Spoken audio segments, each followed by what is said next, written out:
the special. What are we talking about here? I was telling Emilio and Lee today that this is how I started my day. I got up early, wrote, tweeted, took a shower, ate. I had a protein shake, did kettlebells, got home, hooked up with my wife, and we're going to come over here and hang the poster and clean it up a little bit. And we stopped at 7-Eleven. My wife was thirsty, and so was I. My wife wanted the little diet water, the watermelon water from fucking 7-Eleven. I was just going to get a container of water.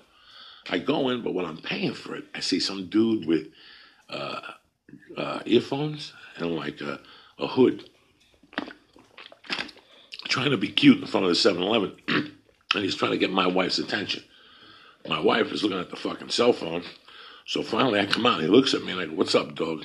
And he's like, it was weird. I knew he was crazy. He didn't look like he was on drugs. He just looked like he was out to ruin somebody's day today. Yeah, man. So you think so? Yeah, I know so. There's people that's their mission, dog. They're out to. How to fuck up their own day. Yeah, they don't know what they want. They don't know what they want by their life, so they're going to go out and start trouble with somebody. And you could see he was just looking for something. And I come in, and I get in, and I say nothing to him. Like, all right, no problem, whatever. All right, whatever. And I close the door, whatever, fucking idiot. And as I look up, he's giving me the fucking finger.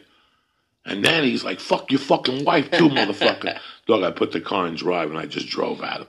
And I could feel like the car drove up over the thing at 7-Eleven, like the top. "Oh, fuck yeah, dog, I'm out of my mind. I don't give a fuck." And he went back. So as I pulled away, he ran towards the car. Look at this fucking guy. So now I was just going to go at him with the car. But I want to see, I didn't think he had a weapon on him. But he punched the glass. And I'm like, dog, he punched that fucking, what kind of car do I have? Not the Subaru. It's the other one. The one my wife, 10-year warranty. Not Mitsubishi, but the other one. The one that won the car, the fucking near car and driver. Are you fucking kidding me? He punched that car twice in the first time he hit it, I heard it shatter, but I thought it was the glass. A Hyundai. Then he hit it again, a Hyundai, a Sonata. He hit it again, and I heard it shatter again, and I knew his hand was done. And I seen him hold his hand. Then he kicked the car. Then I went at him with the car, and I seen him fly out like a TV show. And I just kept going. And he didn't throw nothing at the car. He's like, "Fuck you." And people were there. It was fucking ugly. And I just kept driving. I don't give a fuck. And my wife was like, "What the fuck was that, Joey? You tried?" And I'm like, "No, I didn't try to hit him with the car. The car went out of control on its own." You know what I mean? It was one of those fucking bad Sonatas. One of those ones that goes crazy. That might have a recall. Honda, you got to recall that motherfucker. The steering and shit will be fucked up. And you know what? What's crazy, guys, is I would have hit that motherfucker with the car. Like, I'm that stupid sometimes. Like, I forget. You know what? You want to fuck with me, that's one thing. I don't give a fuck. But with my wife don't bother nobody. My wife don't know nothing about nothing. She don't know nothing about nothing. So I made a U-turn. I looked at the guy, and he was still holding on to his hand. He's definitely going to a hospital because I heard the hand shatter twice. So, fuck him. Like I said, he was out to ruin somebody's day. And my main man's in the house today, Emilio Rivera from fucking everything. I was going to say that. He's from everything. It doesn't even matter. I went on IMDb. Like, some people work once a year. I don't think you've stopped. It has like 80 things. It's amazing. And you go to a hotel room, you're trying to relax, and Collateral comes on the other day, and I'm watching that scene. That's one of my own time. Yeah, with that little weight. That whole fucking thing he says to you. But on top of that, you're on here because you're a super fucking good guy. And you've been there. You've woken up some mornings at 9 in the morning, going to the store and you bumped into a motherfucker, Emilio, maybe 20 years ago. I was probably the other guy, bro. The other guy, trying to ruin somebody's day. A lot of times I woke up just trying to fuck up my own day. How I could fuck up my life. My life was pretty good, man. It's just like I would find ways to mess it up, because sometimes I was just too hyper, bro. I was just too fucking hyper. I needed to do something always. It's stupid, It was. You're young. That's what it means to be young, really. And be young and on drugs, I'm talking about. Be young and on drugs. You're even dumber. You're even stupider. Oh my God! You wake up, and I saw this kid when I pulled away. I wasn't mad. I would never even dream of calling the cops.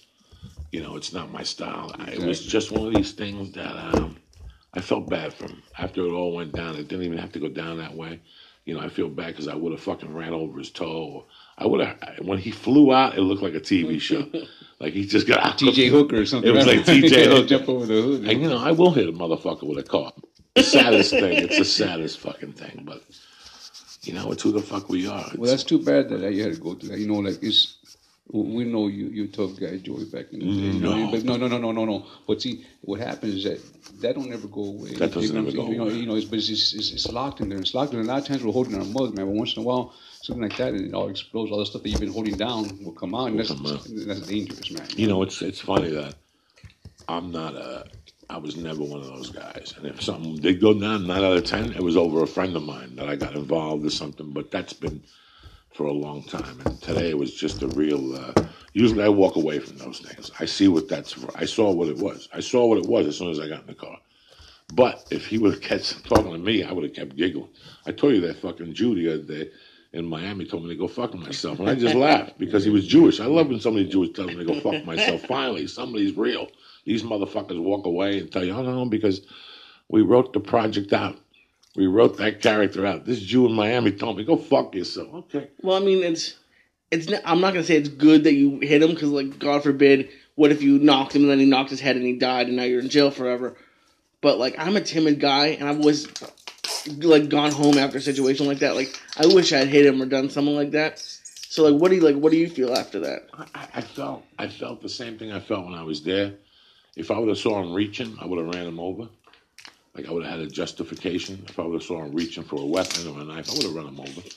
But I didn't, and that's why I kept going. And listen, man, I've been in those situations before when I was younger, and I went back for no reason. That's when you get crazy, when you go back. You already got out of the situation. You got out of the situation. Why the fuck are you going back? Because he tore your shirt? Because he called you a faggot? Because he hurt your feelings? You're out of the situation. You know what? 7 out of 10, you got to think the cops are on their way, and you don't want to be there. Let them look for you. If they're going to look for you, let them look for you. Let them do the fucking footwork. Get the fuck out of there. Once I'm out of a situation, I'm out. That's experience right there. Yeah, See, when you're 21, you come back like an asshole. That pride will fuck you up. Yeah, every single time, brother. You know. Are you nervous about parking in this area now? Do I look fucking nervous to you? I don't know. I was on the last day of getting my sticker back for re-registering my car, and I was nervous about driving it. So I mean, I get nervous about everything. So I don't know. Nah, don't worry about it too much, bro. Yeah, all this is gonna be a little warning, bro. Nothing gonna happen, bro. You know what I'm saying? It's amazing when you've had a couple different lives, like Emilio has had. Yeah, man. You've had a couple. If you sit, I've had about 8 different lives. Bro, yeah. You know what I'm saying? I've been lucky, man. You know, God's been building me. You know, God